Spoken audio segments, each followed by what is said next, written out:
¿Qué onda, gente? ¿Cómo están? Bienvenidos al primer episodio de nuestro podcast que va a ser historias cortas. Va a ser de muchas cosas. En esta ocasión vamos a empezar con un tema muy interesante, pero quiero presentarles a Albert, que va a ser nuestro co-host, que vamos a traer un poquito de historia a él, otro poquito de historia a yo, y vamos a ir empatando ahí el conocimiento que vamos absorbiendo en investigaciones y todo. ¿Cómo estás, Albert? Muy bien, Adrián, ¿qué tal? ¿Cómo estamos? Bien, Mucho bien. gusto de estar aquí presentándonos. Ajá, sí, ya, ahora sí. En teoría es el primero. Correcto, correcto. Una conexión ahí. Vamos a ver cómo nos van estas Sí. pequeñas historias resumidas que vamos a sacar. Sí, pues para comentarles que el primer tema que escogimos es un tema que creo que nos va a dar muchísimo material para trabajar, y pues vamos a empezar de lleno con esto. Albert, traemos la historia del cine. Correcto. Y nos vamos a ir un poquito, pues obviamente para atrás, porque pues, la historia del cine no inicia con las cámaras como tal, sino con toda la historia que tiene que ver con el arte, porque pues todos van ligados. Ajá. Entonces a mí me tocó hacer un pequeño resumen de la historia del arte hasta la conexión con la entrada del cine. Ok. Entonces yo les voy a dar una pequeña plática resumida. Cabe aclarar que no somos expertos, hacemos unas pequeñas investigaciones y en base a ese vamos a dar nuestras opiniones y lo que vamos adquiriendo de conocimiento durante nuestras investigaciones. Sí, justo. Y lo que se nos hace curioso de las investigaciones. Correcto. Que también aporta. Ajá. Pues bueno, yo voy a empezar platicándoles que pues el arte viene ligado completamente con nuestra existencia. Toda la humanidad a lo largo de su existencia ha querido plasmar o enseñar lo que van viviendo, o en otros casos sus sentimientos, ya sea la desesperación, el odio, el terror, el rencor, muchas cosas. Entonces, esto inicia en la prehistoria con las pinturas rupestres, que era la manera en que los humanos en ese momento trataban de plasmar lo que vivían. No tenían las grandes técnicas ni las grandes pinturas para hacer mayores obras de arte, y pues a lo que se limitaban, tanto de lo que comprendían de su cosmogonía, del mundo que tenían a su alrededor, como de las herramientas para hacerlo, pues lo máximo eran las pinturas rupestres. Ok. De ahí nos vamos a las primeras civilizaciones de la prehistoria, porque vamos más o menos, digamos, en un, ¿cómo se llama? Cronológicamente hablando, digamos. Ok. De ahí brincamos a Mesopotamia y a los egipcios, que esas ya son culturas más establecidas, donde ya el arte pues empieza a fluir, digamos, no tanto como actualmente lo conocemos, pero ya empieza a plasmarse, sobre todo a través de sus arquitecturas, de sus templos. Ajá. Todo lo del arte tiene que ver mucho, va muy ligado tanto con la arquitectura, como las formas de gobierno, del poder político o del poder económico que están en apogeo en ese momento en esa cultura, digamos. Okay. Por eso, por ejemplo, en Mesopotamia y en Egipto, pues tienen que estar muy ligadas todas sus obras, sobre todo la arquitectónica, que viene ligado con el arte, pues a templos de sus religiones o de sus emperadores, completamente el poder y la religión. La religión juega un papel importantísimo en toda nuestra historia. Ok, sí, de hecho. Sí. En los egipcios pues tenemos su escritura jeroglífica, sus obras las conocemos, las pirámides tan famosas. Ajá. Y un poco de su esculturas que igual tienen esa, ¿cómo se puede decir? Ya siento que hay muchos que dicen que, digamos, no tienen como que mucha perspectiva, porque hay muchos de sus dibujos que son de perfil y se ven mal, pero muchas de sus esculturas, si las ven y se las analizan, pues realmente sí tienen una perspectiva, manera de manejar la perspectiva, porque hay unas esculturas de ellos que son bastante bellas, de hecho, manejando la perspectiva y todo eso. Uh-huh. Del egipcio siguen los griegos, que es una cultura igual pues muy conocida por todos nosotros, porque estamos completamente influenciados por ellos. En los griegos igual va muy ligado el arte completamente con lo que es la arquitectura. Okay. Ahí se desarrollan unas corrientes que son la dórica, la jónica y la coríntea, que tiene que ver completamente con el diseño de las estructuras de sus obras arquitectónicas. Las obras arquitectónicas de Grecia pues, son muy bellas, son retomadas por los romanos, pero igual dentro de la griega empieza a haber un poco de pintura y de escultura, que es lo que más desarrollan en ese tiempo, tanto las culturas antiguas como actualmente. Uh-huh. Bueno, en ese tiempo. De ahí nos brincamos a los romanos, que son los que conquistan a los griegos. Y por obviedad, a la hora de conquistar, pues hay muchas cosas que se quedan de los griegos. Y de hecho, por ejemplo, todos los dioses romanos son básicamente dioses griegos, simplemente les cambiaron el nombre. Porque su historia y casi todo es literalmente lo mismo. Imitan, de hecho, la arquitectura griega, pero ellos sí ya lo empiezan a explayar más. De hecho, los romanos son los que ya hacen grandes ciudades y crean grandes obras arquitectónicas, tanto para sus dioses como para poderes políticos, como, digamos, lugares de ocio, como son los grandes circos y todo lo que construyeron, todo eso. Okay. El Coliseo en todo correcto, correcto. Y todo eso, te digo, tiene que ver completamente, por ejemplo, corrientes del arte muy, muy ligadas a lo que es la arquitectura del momento del lugar en el que se está desarrollando. Okay. Están completamente ligados. Es como que toda esa época todo tenía que ver con como dices, la arquitectura, los monumentos. De hecho, pues en Atenas se ven, ¿no? Exacto, todos los ¿cómo se llaman? Mausoleos y que hacen a los dioses y todos tienen como todo eso. Y sí, porque pues ahí realmente no hay plasmado como, no sé si arte como tal de pintura. Más, como dices, o sea, me hace mucho sentido que antes haya empezado con la arquitectura. Sí, completamente ligado. Va cambiando. Sí, porque de hecho, por ejemplo, la pintura como tal no había tantos trabajos. La mayoría de todos los trabajos, así que de los grandes artistas, eran, por ejemplo, en la Grecia, en la Roma, ahora sí que los canteros, que eran los que trabajaban las piedras, porque realmente era un arte el hacer las obras arquitectónicas que hacían, porque era un trabajo manual que llevaba horas para poder hacer una piedra, porque iban haciéndolos como legos, iban haciendo pieza por pieza, la forma que tenía que tomar para ponerla después ya dentro del templo y todo eso. Entonces era un arte literal. Y luego aparte la manera que trabajaban las esculturas, que era pura piedra con sus piquitos y eso, y hicieron unas esculturas impresionantes también de muchas, de esos dioses, de esos... Y empieza a tener sentido, como dices, estaban los griegos, brincan los romanos, y cada uno va teniendo como que algo los define en el arte. Y también fíjate que hay algo raro dentro del arte, que extrañamente van como que brincándose del lado 1 al 2, 2 a 1 y así. Porque, digamos, una cultura ensalza mucho el que sus dibujos o sus obras puedan explayar el sentimiento, el dolor. Y la que sigue completamente va en contra. Lo que quiere es contener, o sea, que sus dibujos no transmitan y tienen que transmitir otras cosas. Otra cosa. Y la que sigue vuelve a lo mismo, a querer retomar y plasmar el sentimiento. Y así se va. Extrañamente, pero así es más o menos como se va. Del romano, pues termina el Imperio Romano en el 395, se divide. Queda Roma de un lado y otra parte de otro. Ahí entra el cristianismo, y dentro del cristianismo también entra el arte bizantino, que es parte de la Roma, pero de Oriente, que está completamente influenciada por la cultura de Oriente, que es otra onda. También cabe aclarar un asunto.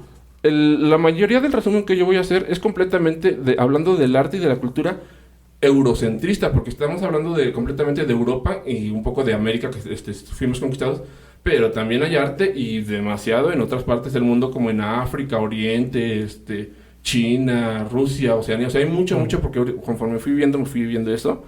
Pero sí, lo que yo voy a dar de resumen es casi completamente de Europa, del eurocentrismo, que estamos nosotros completamente influenciados por la conquista que hemos tenido como tal. Que al final es lo que influye ahorita en el cine de nuestro lado. un poco, sí. Porque por ejemplo, yo también en mi parte de investigación estaba tratando de meter a Hollywood, pero dije, no, o sea, si los meto ya es muy de Occidente, muy de nuestro lado. Entonces, también hay mucho, y en comparación, en eso que estaba buscando está Bollywood, que es tan grande como Hollywood, pero nosotros ni siquiera lo consideramos como tal. Pero yo no conozco ese Bollywood. Fíjate, Bollywood es el cine de Medio Oriente. De hecho, son las películas que se ven muy chistosas, no sé si... sí, con efectos medio exagerados pareciera, ¿no? Porque parecen parodias de las películas americanas, pero es una industria demasiado grande allá. Y su arte, como dices, pues tiene diferente, pero en sí venimos influenciados de Europa, luego la conquista y luego pues ya. Sí, nosotros completamente. Entonces, pues tiene sentido que sea parte de nuestra historia. Aparte, extrañamente, creo que los que han hecho más un recompendio de la historia del arte, que la han dividido por etapas y todo, creo que ha sido del lado europeo, porque los otros, pues digamos, existe su arte desde hace mucho, su culturas, y nunca lo han dividido, como que en esta época fue así, o tienen muy pocas divisiones como el arte de Europa, Sí. de este lado, digamos, de Occidente. Sí. Bueno, del cristianismo, allí pues está completamente influenciado por lo que es el catolicismo y el cristianismo, lo que es la religión. Todas sus obras de arte están hechas basadas en que si la ¿cómo se llama?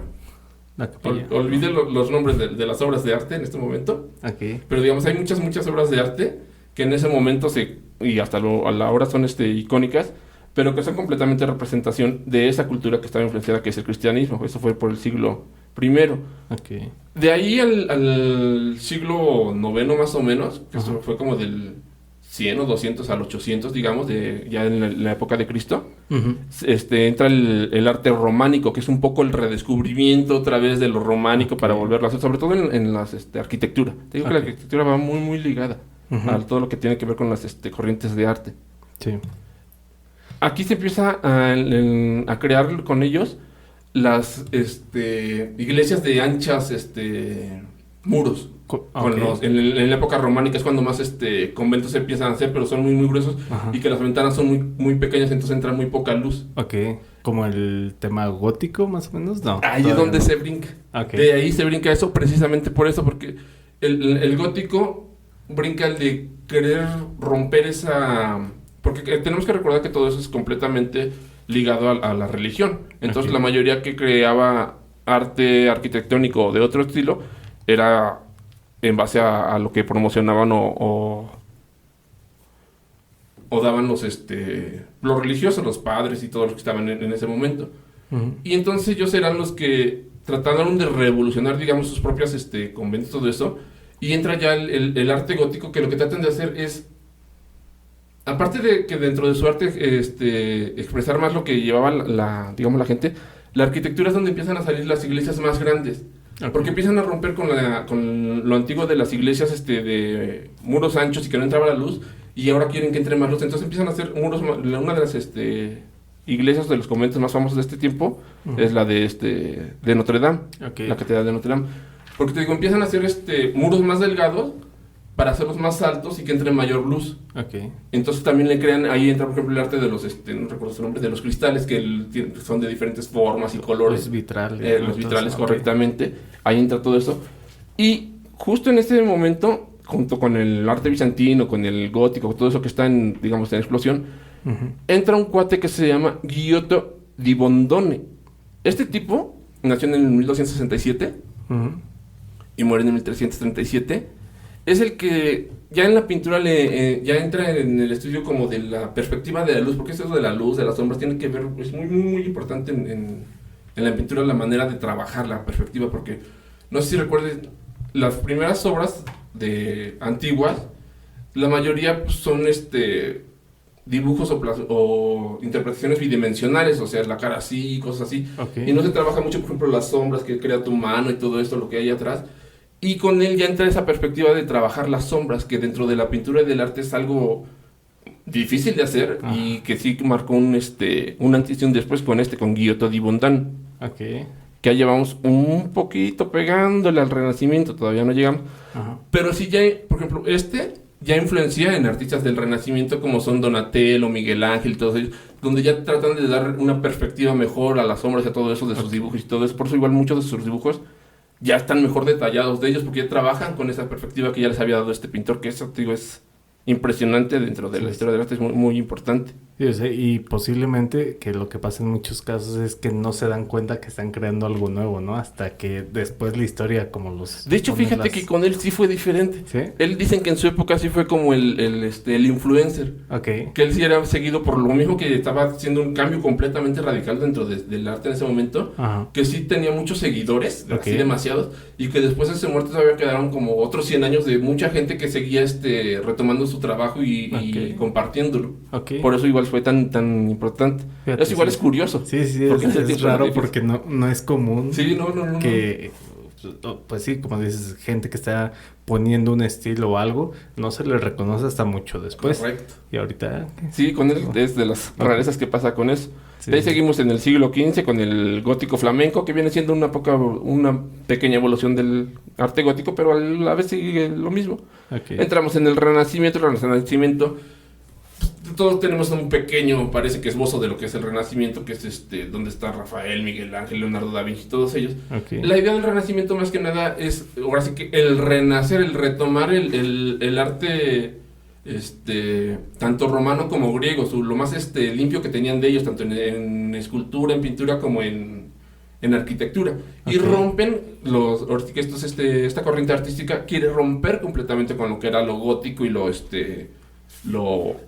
cristiano, lo romántico, porque digamos aquí ya entra también en el Renacimiento, ya entra un pensamiento nuevo que ya no va ligado a la religión, ya entra con otras cuestiones y otros temas. Entonces por eso mucho de su arte igual ya no va ligado, o ya no es representación que tenga que ver con cultura religiosa, sino ya son otras cosas, otras ideas. También cambia mucho. Y bueno, a lo mejor regresando un poquito, lo de que en su momento la religión influyera tanto en el arte tiene que ver con que hacer arte en ese entonces era costoso. También. Y la religión o la institución de la iglesia era la que tenía, la que manejaba realmente el dinero. Entonces, por eso es que creo que se nota pues que toda esa época fue, todo es catolicismo, todo es catolicismo. Sí, pues durante esa época, pues ahora es que poco a poco vamos a platicar de historia de otros temas, pero por ejemplo durante esa época es también donde se desarrollan antes del Renacimiento y por esas épocas de lo de las cruzadas, que era completamente la iglesia pagando ejércitos para conquistar más territorios y pues obviamente más, igual lo que nos pasó aquí, ¿verdad? Llegaron a conquistar y por eso también tenemos tanta influencia de la cultura católica y todo eso, la religión completamente. Sí. Pero sí, igual pues, en ese punto tienes toda la razón. Y entonces, en ese como brinco o cambio de generación en el arte, es como que se rompe ya la iglesia, ya no es como la más influyente. Ahí eso. Empieza poco a poco a perder realmente eso, exactamente su influyentismo que tenía, que fue mucho tiempo, muchos siglos, la que manda más realmente casi, sobre todo en Occidente, ¿verdad? Que estamos hablando de este territorio que es el que conocemos. Del Renacimiento nos vamos al siglo XVII, que entra el Barroco. El Barroco viene del portugués, que es algo como irregular, que era algo como muy recargado, porque te digo, va uno rompiendo con el otro. Si en el Renacimiento quisieron romper con el gótico y quitar muchas cosas y hacerlo lo más limpio, el Barroco es lo contrario, es llenar todo de formas, de esculturas, de pinturas. O sea, si una pintura la vamos a hacer simple, no, aquí le vamos a poner más hojas y más cosas, todo relleno de muchas cosas. Sobre todo en el Barroco se dan mucho las esculturas y todo ese tipo de trabajos en madera y en muchos tipos de material. Es como marcar mucho las imperfecciones, ¿no? ¿O no? Más que marcar las imperfecciones, es llenar todo, digamos, hasta cierto punto de arte, o sea, sobrecargarlo. Es ponerle más cosas y más, por ejemplo, si este cuarto tengo, digamos, una pintura, le voy a poner acá una escultura y otra pintura y otra pintura. O sea, es llenar, es sobresaturar lo que se puede. Y lo mismo hacían los pintores o los escultores, era sobresaturar de formas o cosas sus trabajos. En por ejemplo, en estos tiempos, algunos de los artistas más representantes del llamado barroco, de la época, digamos, vendrían, y son conocidos a la vez, el desconocimiento de nosotros también no nos da para tener todo eso. Sí. Pero por ejemplo es Caravaggio, que es italiano. Velázquez, que es español, igual varios pintores, a lo mejor ahorita no, hay una muy famosa que se llama Las Meninas. Rembrandt, Rubens, Peters, todos ellos, digamos, son pintores más o menos famosos que tienen que ver con eso. Te digo, a veces nuestra ignorancia no nos permite ver, o más bien ligarlos de repente. Llegamos a conocer o a ver alguna pintura, pero no tenemos idea de qué corriente pertenecía o en qué época y todo eso. Sí, claro. De ahí sigue el rococó, que es la aristocracia francesa, pues mandando a hacer sus palacios y todo eso. En ese tiempo eran los reyes, los que tenían un poquito más de poder o ya peleaban con el poder de la iglesia. Y ya eran los que más podían poner esas pautas, digamos, hasta cierto punto. Y ahí entra en el rococó lo que se define como el horror vacui, que es el miedo a los espacios vacíos, que es más o menos también como el rococó, que digo, como el barroco. Que es que llenarte, digo, van sube y baja, que es de nuevo como llenar. Ahí, después de esto, surge la ilustración, que vuelve a hacer lo mismo, un poco el neoclasicismo, un poco volver a limpiar todo, de tanto recargar el arte, de hacerlo más estilizado y todo ese tipo de cosas. Ahí entra el neoclasicismo, que digamos es, te digo, retomarle la antigua Roma y todo lo de la antigua Grecia, lo mejor de los artistas para crear nuevas obras. De ahí vamos al siglo XIX junto al neoclasicismo y surge el romanticismo, que sus obras son completamente la emoción del de la gente. Ujú. De ahí proseguimos con el realismo, que se centra completamente en los temas sociales, más Ajá. en lo que pasa a la gente, y uno de sus mayores representantes es Goya. Ok. Por esta época, que ya es como 1800, es cuando se empiezan a levantar los primeros edificios en Chicago. El primer rascacielos y todo eso. Ya se empieza a romper completamente la cultura de la religión, digamos, lo que estaba tan impregnado en la Edad Media, Ajá. en el Renacimiento, y ya se empieza a ligar a la revolución industrial, que empieza a haber mayores herramientas y material para hacer trabajos, tanto por ejemplo el fierro y otros materiales para hacer esculturas y pinturas. Por eso mismo la Torre Eiffel, por ejemplo, o el edificio en Chicago, porque ya empieza a haber nuevas materiales para trabajar, y, te digo, y como la arquitectura va completamente ligada a lo que es el arte, Ajá. pues empiezan con ese tipo de construcciones que después, dentro del mismo arte, digamos, de la arquitectura y todo eso, Ajá. pues las construcciones las tienen que llenar de arte, que son cuadros y otras cosas, y es donde entran más artistas y todo eso. Ok. Y ya para el siglo XIX, que es 1800, ya llegando casi a nuestra época, pues entra el impresionismo con Gauguin y Van Gogh, que igual es regresar a tratar de dar pues la emoción a los cuadros y a las obras que A las plasman obras. los artistas. A sus pinturas y todo eso, ok. Es regresar ya a las emociones. Sí. Fue como que ahora fue los sentidos anteriormente, me parece, sí, más o menos, ¿no? Como resaltar Sí, correcto. los sentidos, luego resaltar Luego lo los social sentimientos. y luego el impresionismo. Ujú. Y de ahí, del siglo XIX, con el impresionismo de Gauguin y Van Gogh, Ajá. nos iríamos al siglo XX, que ya entran muchas otras corrientes. Cabe aclarar que todo esto que le estoy diciendo es un resumen súper corto de Sí. todo lo que hay de arquitectura, porque si uno se pone a profundizar cada una de las épocas, no terminamos nunca. Es completamente profunda cada una de las épocas de la cultura, que está dividida en arte clásico, arte antiguo y todo eso. Es muy profunda, muy rica, muy bella. Ujú. Pero sí lo que les he dado es de verdad algo muy, muy, muy escueto de lo que es, nada más simplemente para llegar al brinco que va relacionado con el cine, que va completamente impregnado del arte.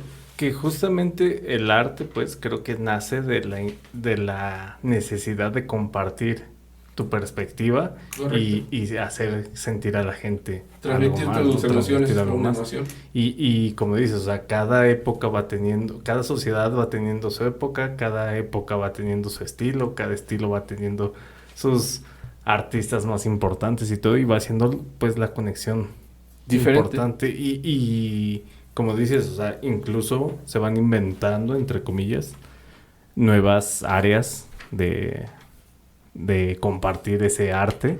Sí, Porque sí, como sí. dices, empieza con la arquitectura, se va a la escultura, se va a la pintura, se brinca otra vez a la escultura, a la arquitectura y luego a la pintura otra vez. Y entonces es como un ciclo Correcto, que dicen va que y va y el arte se recrea a sí mismo.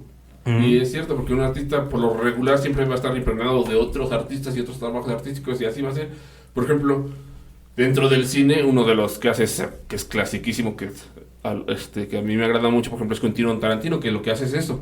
Es tomar pedazos de diferentes películas de otros artistas y Ok. ponerlos en la suya, simplemente le pone con sus personajes o cosas así, Ok. pero son completamente casi la escena robada de otra película para la suya. Ok, Es ok. completamente homenaje a otros artistas. Sí, y es sí. eso, el arte alimentándose del mismo. Sí, sí. Y creo que incluso, o sea, va todavía o sea, creo que el arte intenta hacerlo lo más realista posible, por eso pasan de las pinturas que dices que era como en 2 dimensiones, Ujú. a meterle sombras, a meterle más cosas, incluso pasa del arte que estás platicando y todo eso, a la fotografía. La fotografía igual es bien impresionante su Y historia. de y todo la eso. fotografía, creo que ahí es justo donde se hace la conexión con el cine, Correcto. que es la imagen en movimiento, que Sí. es justamente la definición de cinematografía. Bueno, ya voy a empezar un Correcto, poquito sí. acá. Igual si quieres compartir algo que haya quedado ahí adelante. pendiente, adelante. Pero sí, o sea, hay 2 palabras griegas de donde viene cinematografía. Una es kine, que es de lo cinético, la cinesis y todo eso. Entonces de ahí viene el movimiento. Y grafos, que es la imagen. Entonces era la imagen en movimiento. Y justamente viene la conexión de querer plasmar y compartir con la gente pues algo más. Entonces, bueno, ahí quien determinó pues estos términos, voy a hacer aquí uso de mis notas. Fue, a ver, Probablemente hago una pequeña acotación para decir que, por ejemplo, la fotografía que te hace el tema, por ejemplo, fotografía significa pintar con luz, porque lo que hace la fotografía básicamente es aprovechar la luz para poderle tomar la foto, digamos. El fotógrafo lo que más depende es de la luz, de acuerdo a la luz y las sombras que ella recrea, el fotógrafo va a hacer su obra o va a tomar la foto de acuerdo a como su perspectiva que tenga. Pero completamente es un juego de luz. Entonces, fíjate cómo conecta bien padre de la pintura a pintar con luz, sí, correcto, y hacer una captura de lo más real, exacto, que creo que también es lo que buscaban los artistas en ese momento. Exacto. El realismo, y de ahí, después de ese boom así de grande la fotografía, te digo que justamente llega este término de cinematografía, que es la imagen en movimiento, y pues dentro de todo creo, o sea, ya había máquinas en ese entonces que capturaban, como dices, en una imagen con la luz y aprovechan todo eso. Correcto. Y sacan las fotografías.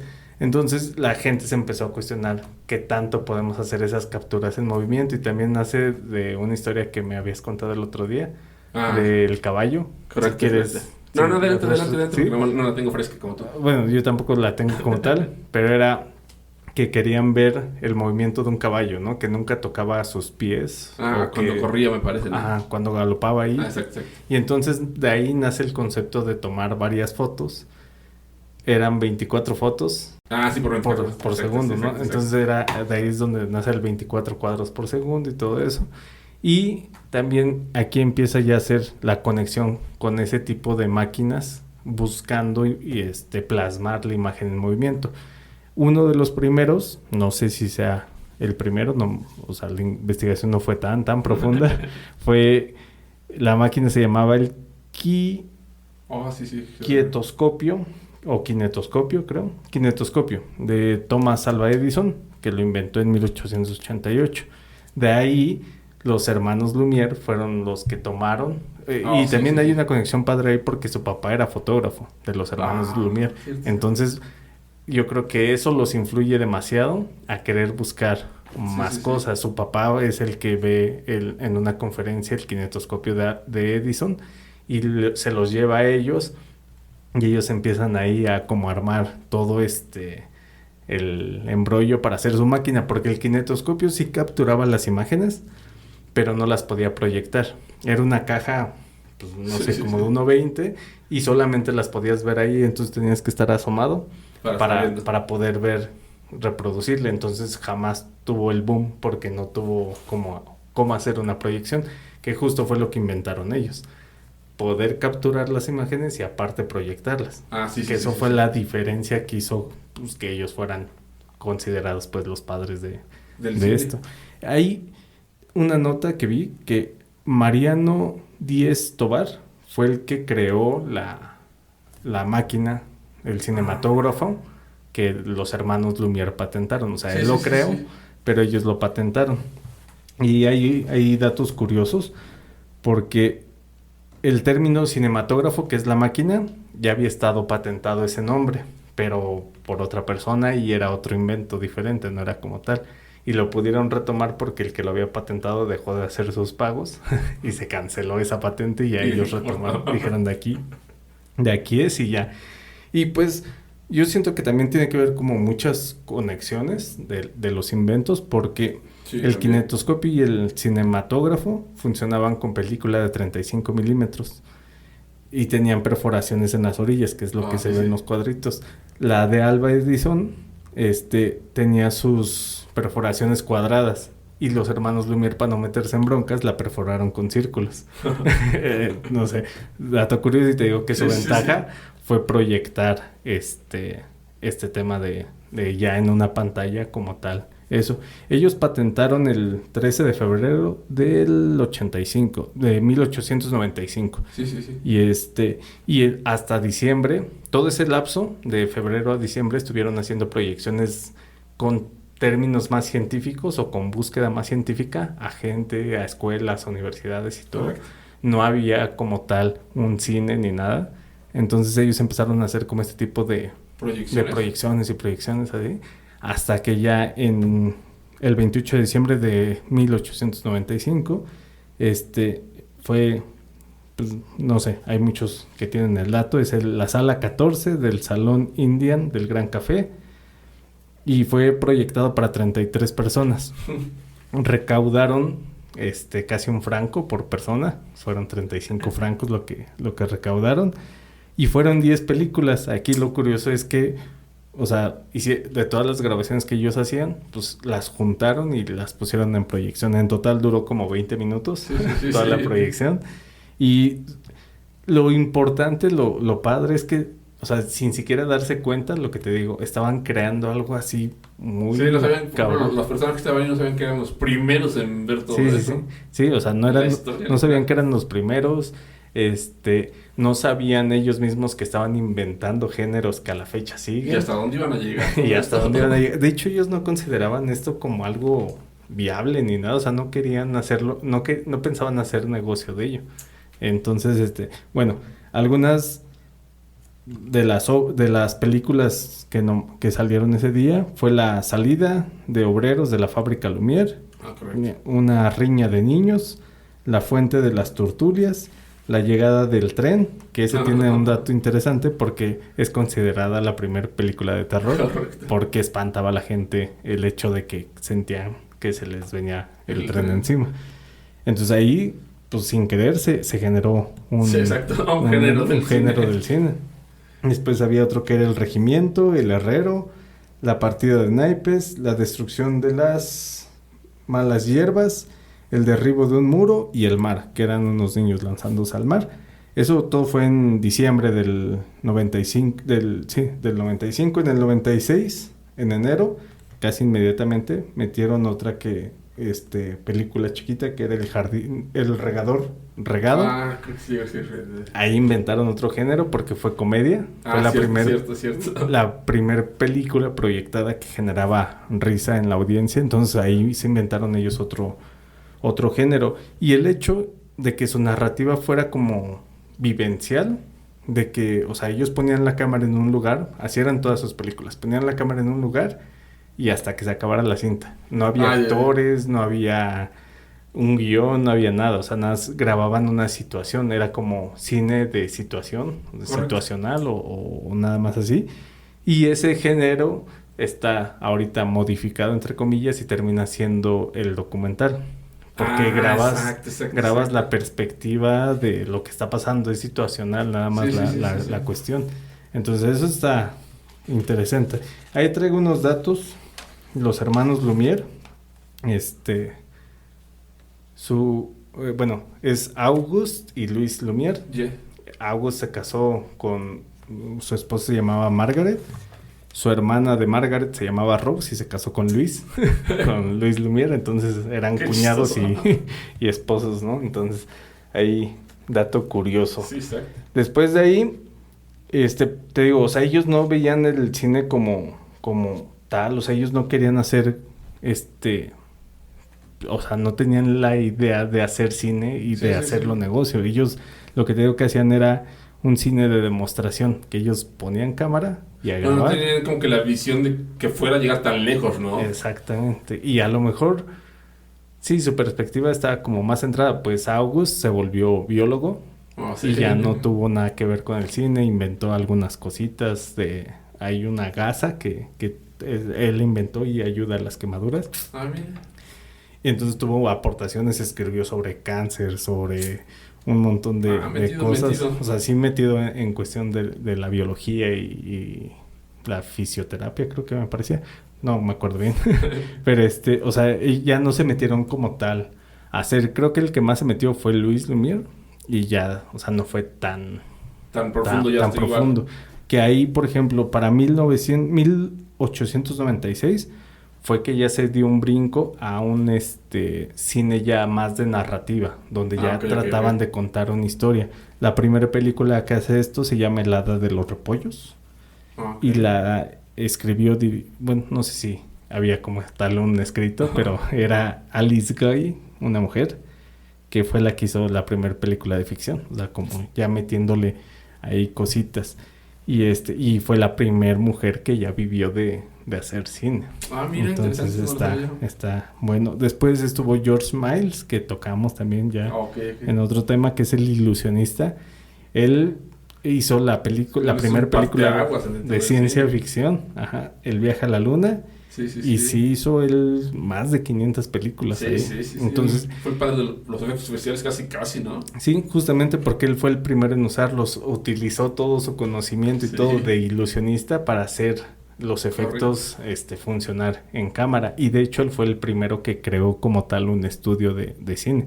Cierto. Porque él ponía en su estructura, su estudio, puso como las trampitas y todo para hacer los efectos especiales, justamente. Y sí, fue el que empezó. Grande el señor. Justamente.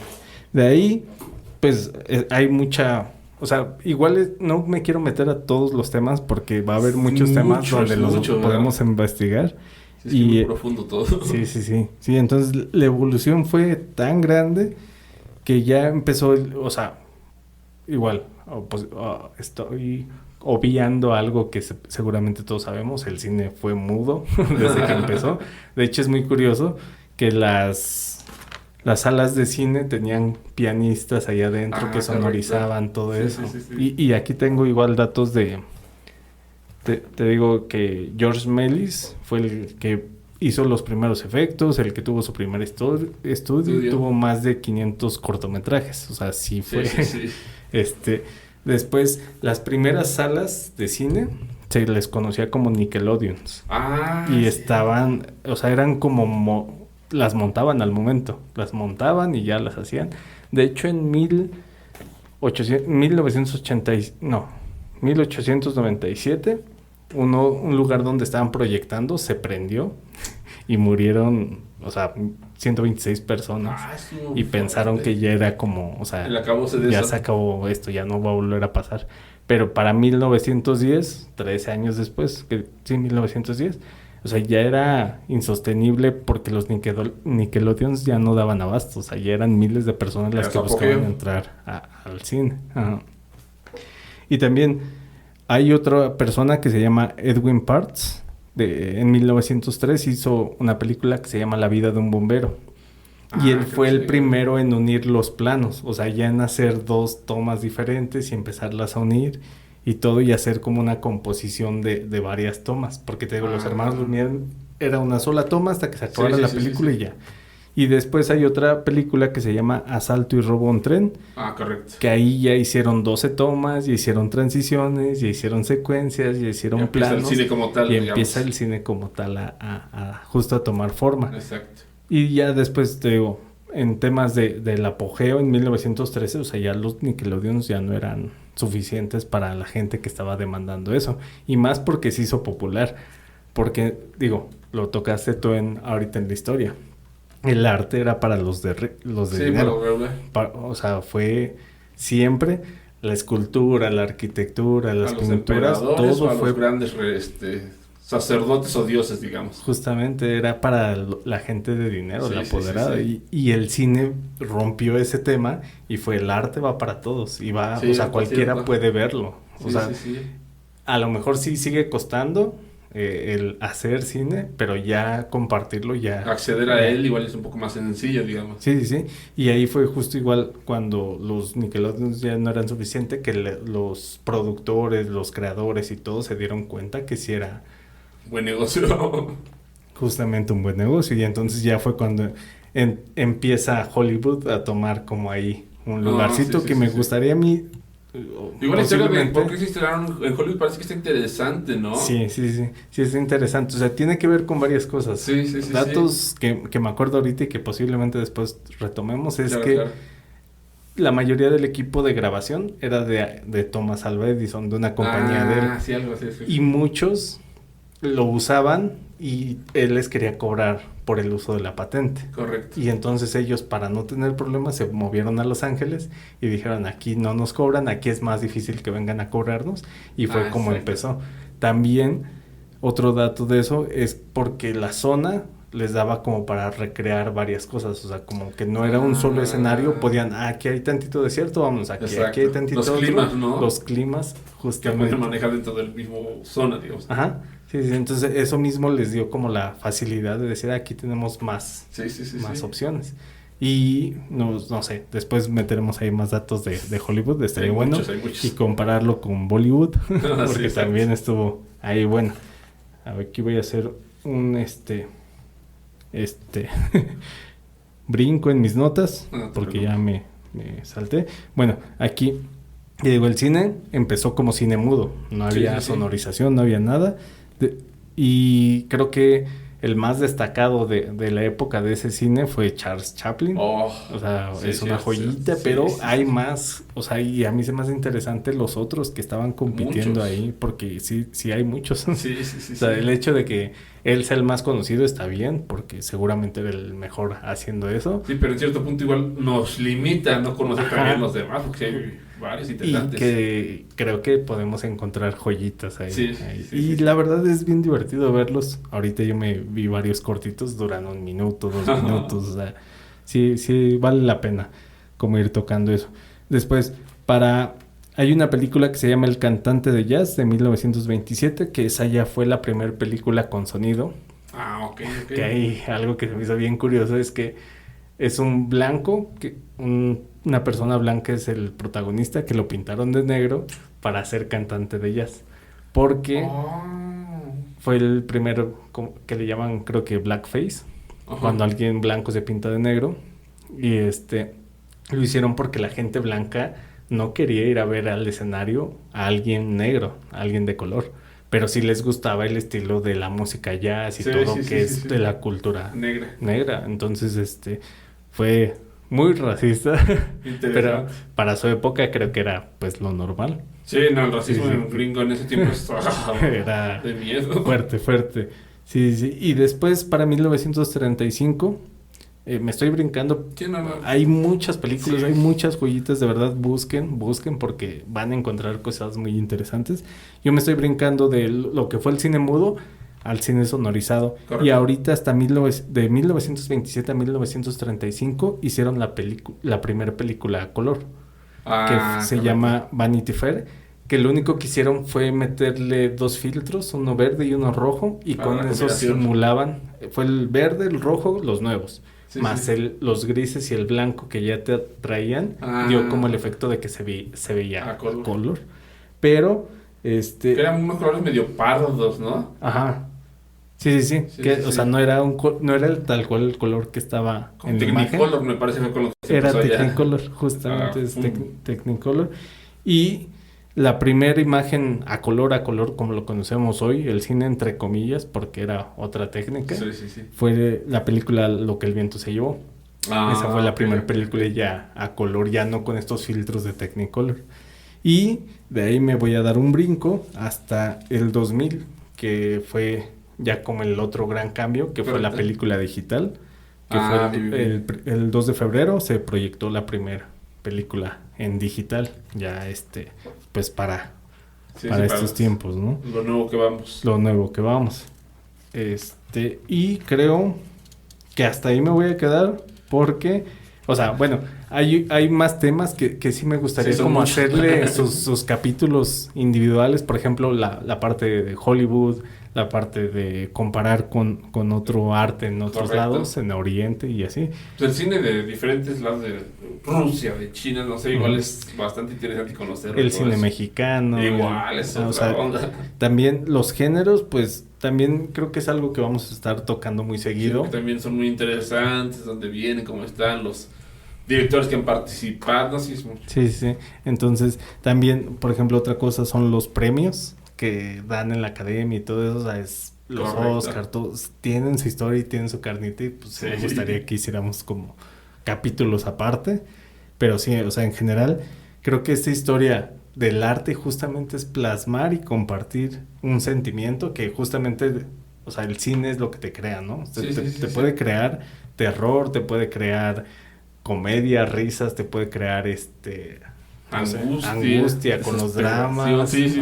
O sea, cada género va generando justamente Esa emoción. una emoción. Que al final, como dices, el arte es eso. Se vuelve arte, o sea, es arte, tal cual. Y justamente creo que por eso lo llaman el séptimo arte. Correcto. Y, o sea, está interesante cómo, no sé, siento que no se toma tan en serio como los otros artes, pero sí tiene parte de todo. Creo que de repente se llega a perder el cine dentro de eso del arte por lo comercial. Llega a haber tanto película comercial que muchos directores o artistas, digamos, de ese ambiente ya no hacen trabajos ahora sí que de arte, sino hacen más cosas ya nada más como para rellenar. Por ejemplo, las películas mexicanas, muchos actores de risa y eso. Muchas, digamos, ya no van enfocadas a crear realmente el arte, que el enfoque, que la cámara, que el diálogo que va a decir, sino ya nada más es como para rellenar, para generar el dinero que les va a dar esa película. Entonces ahí es donde se está perdiendo un poquito Ya lo ven más como negocio, ¿no? Ajá. Pero de eso viene un próximo capítulo que vamos a sacar, que es de directores. Sí, es que es un mundo todo esto. Porque también esos directores creo que justamente empiezan o sea, a mí me tocó investigar uno para un próximo proyecto y hace un match muy chido con lo comercial y el cine de calidad, o sea, cine bueno. Sí, pero ahí depende el director mucho. Ajá, sí, o sea, hay de todo, pero sí creo que hay muchísimo en este tema de cine para poder tocar. Por ejemplo, hace rato, digamos, hablé despectivamente un poquito mal del cine mexicano en el sentido de que no me agradan ciertos puntos, pero no podemos denostar, por ejemplo, directores grandes mexicanos como Guillermo del Toro o similares, porque pues, es tonto de repente decir eso, ¿verdad? Ahí es donde te digo, tiene que ver mucho el director. A lo mejor muchas de las películas que yo he visto que no me agradan mexicanas, es el director el que lo produjo, el que no me gusta su trabajo realmente, porque pues hay directores mexicanos como este que acabo de mencionar que pues mis respetos y hacen unos trabajos impresionantes en todos los sentidos. Sí, incluso en todos lados, lo que te platicaba de Bollywood, cómo funciona, correcto. O sea, realmente podemos decir que lo que hacen es meramente comercial y no está mal, pues a final de cuentas es un negocio, para mantenerlo lo tienen que hacer, pero podemos rescatar esas joyitas de directores, de películas y de todos, que sí, pues a final de cuentas te hacen sentir esas experiencias que ellos justamente quieren compartir. Correcto. Entonces, pues esto es un poco de historia en corto, algo que platicamos, que investigamos, no es historia oficial, no es a grandes detalles. No somos los gurús del arte acá dándoles clases. Creo que está bien porque compartimos algo que nos gusta investigar y tratar de darle un poquito de forma para explicarlo. Y pues de eso nace esto y les vamos a estar contando historias de lo que nos gusta, de muchos temas. No historia oficial, hacemos hincapié para que no nos crucifiquen.